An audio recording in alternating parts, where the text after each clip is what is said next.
I literally just got finished watching Loki episode 2, and we're going to react to my top 4 moments in episode 2.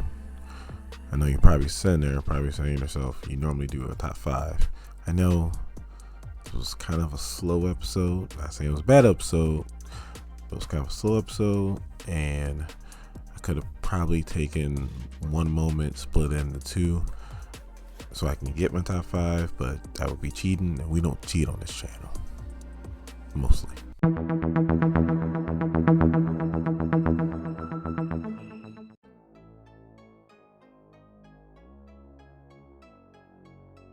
So at 4, I want to react to the Renaissance Fair in 1985 that the time Avengers Authority show up to try to catch this version of Loki.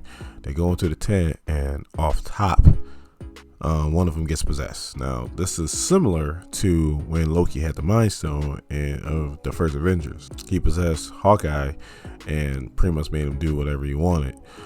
This is similar. This cop just starts, she gets possessed and she starts taking out her unit. And then eventually this Loki knocks her out, grabs something off of one of the time cops, and then actually takes the one that he possessed, takes her with him. So, and then it disappears pretty much. That was my number 4 moment.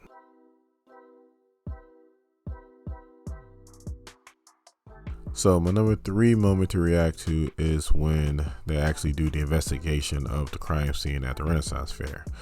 So Owen Wilson and Loki are talking. All right, I know his name is Morbius. The reason why I don't call him Morbius is because when I hear the name Morbius, I think of 2 other characters. I think of Morbius from The Matrix, and I think of Michael Morbius, the living vampire, which I can't wait for that movie to come out. So that's why I call him just Owen Wilson. So it's my little pet peeve. Anyway, nobody wants Loki to go to this crime scene, but Owen Wilson is insisting they go. So they go, and Loki is, doing his thing. Owen Wilson wants him to see something that maybe they might miss. So then he's saying how he knows what this Loki is about to do, and he's the superior one, and how it's a trap. And the one time variance, the lady that he got in a fight with, wants to go look for the lady cop that got kidnapped, and he's like, that's exactly what this Loki wants you to do. And then he starts saying like how time variance, authority, Asgard, you guys are all the same. You guys are thirsty for power and everything else. And he pretty much is manipulating the whole scene, and he almost gets away with it. And then Owen Wilson is like, nah, you're lying. So, and he called him in a lie. Why? Because he's a trickster guy, so you knew he was lying. But I will say he pretty much had me fooled, because I'm thinking, oh yeah, he knows this and so on and so forth. Now I was going to go right with him. So he had me fooled, then fool on Wilson. So that's my number 3 moment.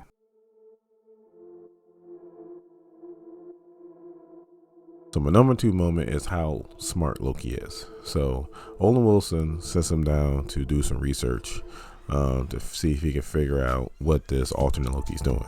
So obviously Loki's trying to manipulate the system, and he goes to try to get the file of the time authority. Those 3 people, lizards he calls them, that controlling everything.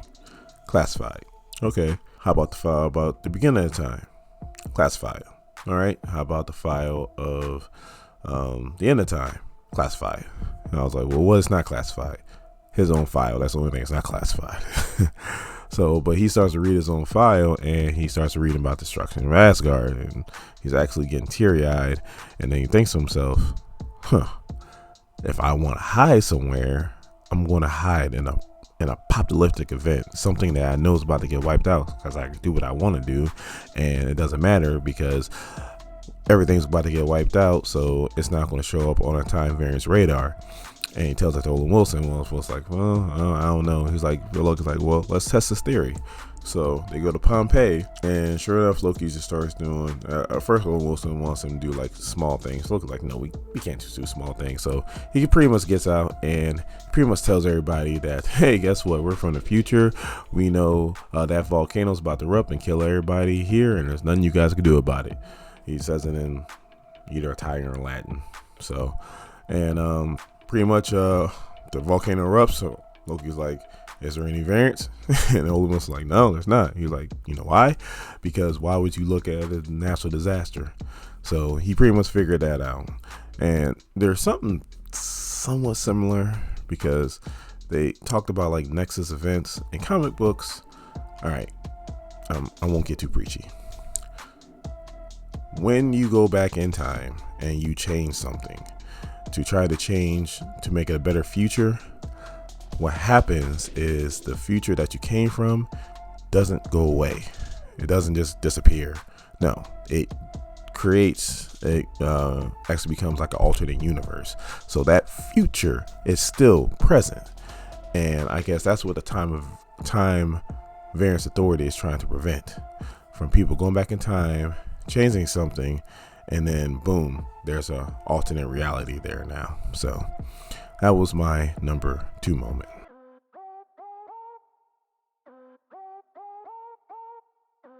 So my number 1 moment is when Loki and Owen Wilson figure out exactly where this alternate Loki is going to be at. It's in Alabama during a hurricane in 2050 that's going to wipe out the whole town. So they get there, and the lady cop automatically wants Loki to be with her because she doesn't trust him.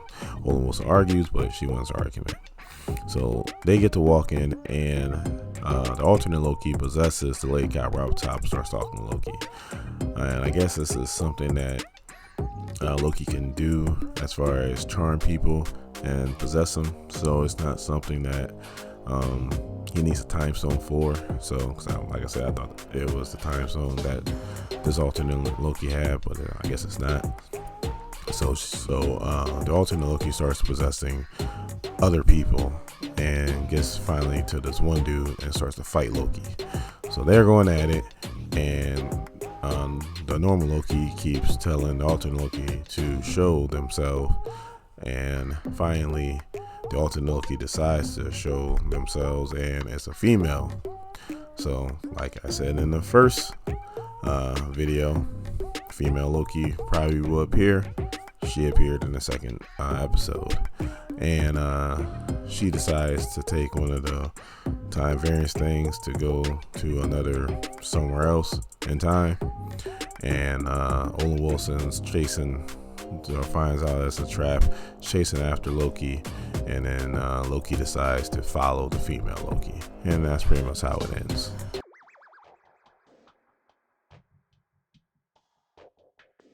So I like the episode. I mean, there wasn't too much action into it, but I feel like it kind of broke down how time works in comics. You know, like I said, it's one of those things where this is why the time variance authority is there, because in comics they go back in time all the time to try to fix problems. Days of Futures Past, they went back in time to make sure that Mystique doesn't kill the senator that creates that timeline. Well, the problem is that yeah, she does that, but that timeline doesn't go away. It just turns to alternate reality. And then same thing with like Age of Ultron. Ultron pretty much took over. In the comics, he took over.